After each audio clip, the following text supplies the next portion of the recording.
दिल्ली से चल करके आए हैं, उनका मैं स्वागत और खैर मकदम करती हूँ और हमारी समस्त राष्ट्रीय कार्यकारिणी का मैं खैर मकदम और स्वागत करती हूँ और हमारे ठाकुर राजा रईस भाई उनका भी मैं खैर मकदम और स्वागत करती हूँ।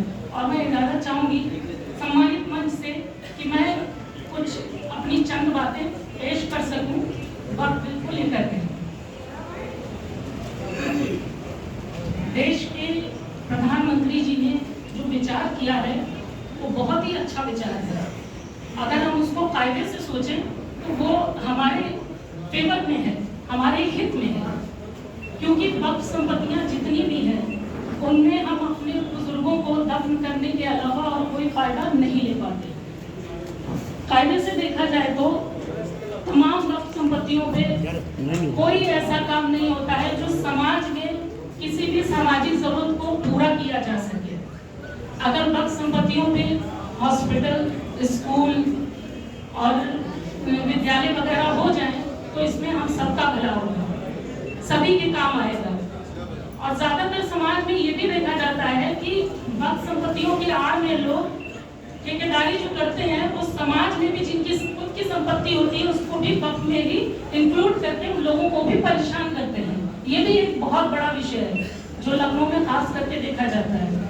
आए दिन ऐसी शिकायतें आती रहती हैं, लेकिन जब अपना कुछ काबिज होने का हो तभी हम उस पर बात कर सकते हैं। इसलिए ये एक बहुत ही बड़ा और अहम फैसला है कि इसमें सुधार किया जाए। इसलिए वक्फ संशोधन में जो जन जागरण अभियान चल रहा है सुधार को लेकर के हम सबको एकजुट होकर के उसमें साथ देना चाहिए, क्योंकि ये हम सबके फायदे की बात है। ये किसी एक कौम की बात नहीं है, किसी एक इंसान की बात नहीं है, ये सबके फायदे की बात है।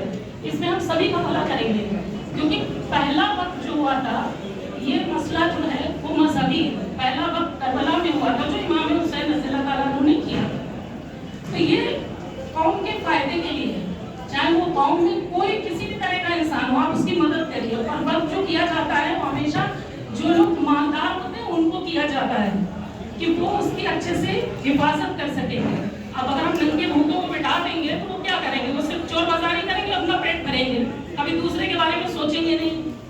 तो आप जितने भी देख लीजिए जो वक्त से रिलेटेड लोग हैं सबके पेट बड़े बड़े, सभी चाटुकार हैं, अपनी चाटुकारिता में सब आगे बढ़ते चल रहे हैं, समाज के बारे में कोई सोच ही नहीं रहा।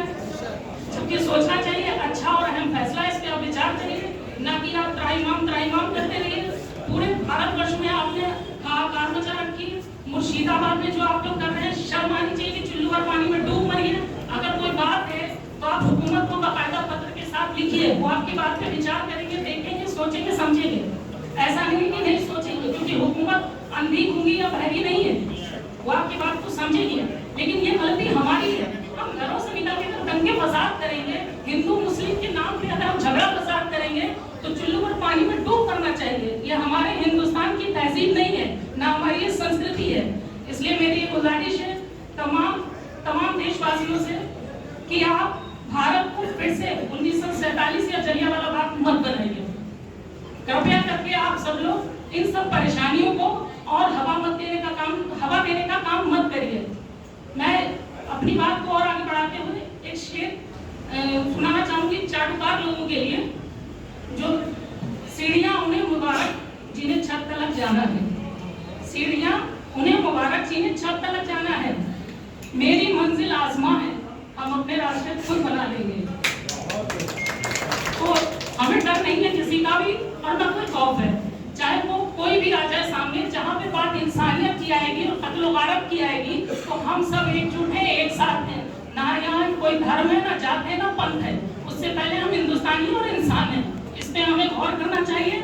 आपको इबरत हासिल होनी चाहिए कि जब सन 1965 में देश की अर्थव्यवस्था जब बिगड़ गई थी तो हमारे भारत के प्रधानमंत्री लाल बहादुर शास्त्री जी को मदद की जरूरत पड़ी थी।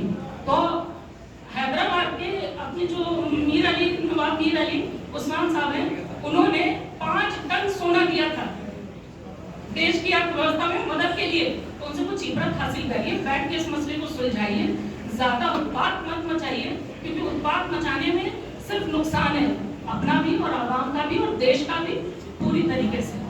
इसलिए इस बात को ज्यादा से ज्यादा आप लोग समझिए और साथ दीजिए और इस जन जागरण में आगे से आगे बढ़िए, हाथ मिला के चलिए, एक दूसरे को समझिए और समझाइए। कल मैंने कुछ मीटिंग्स की थी तो वहाँ पे लोगों को यही नहीं पता बल्ब बिल है क्या। कुछ लोगों ने कहा कि हमें तो ये नहीं पता, हमको राशन पानी मिल जाता है, मोदी दे देते हैं, बहुत अच्छा करते हैं, अब हमें क्या पता, हमसे कह दिया गया वहाँ जाने के लिए, हम वहाँ चले गए। तो ये सब चीजें जो है भ्रमित किया जा रहा है लोगों में। ठीक है, ये मजहबी मसला है, इसको बैठ के देख लिया जाएगा। मजहबी चीजों से सरकार को कोई भी लेना देना नहीं है। सरकार को सिर्फ समाज से लेना देना है, समाज सुधार से लेना देना है। हिंदुस्तान में आप देख लीजिए, कोई भी पंजाबी आपको भीख मांगता हुआ नहीं दिखेगा, क्योंकि उन्होंने अपना एक ऐसा, जैसे LIC अपना जोखिम का पूल बनाती है, वैसे उन्होंने अपना एक अलग सिस्टम बना रखा है जहाँ से वो मदद करते रहते हैं एक दूसरे से। दान पेटी से वो पैसा लेते हैं, वो जब उनका अच्छे दिन आ जाते हैं वो पैसा ला करके वही वापस दान पेटी में फिर से दान कर देते हैं। तो हमें भी कुछ सीखना चाहिए वक्त से लेकर के, क्योंकि इतनी संपत्तियां हैं, अगर मदद हो जाएगी, जितने हम लोग उससे ज्यादा वक्त की संपत्तियां हैं, इससे मदद हो जाएगी तो देश हमारा विकास की तरफ जाएगा। कोई भूखा नंगा नहीं रहेगा, कोई बेरोजगार नहीं रहेगा, कोई बगैर पढ़ा नहीं रहेगा। अभी मैं आ रही थी तो एक हाफिज जी डब्बा लेकर के लोगों से चंदा मांग रहे थे।